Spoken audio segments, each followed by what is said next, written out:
RECARO Monza. Only the correctly installed child safety seat offers optimum protection for the little passenger.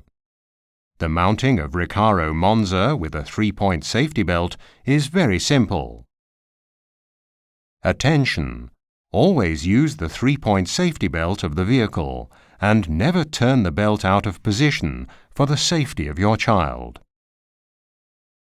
Make sure that it audibly snaps into place. The belt lock has to be positioned below the belt guide of the seat. Important, the belt may only run towards the back in this respect.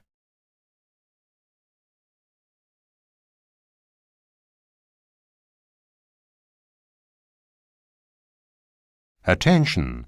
Never place the belt too close to the neck. The middle of the collarbone constitutes the optimum position. The belt guide should be adjusted a little above the shoulder. Now the Monza is correctly installed.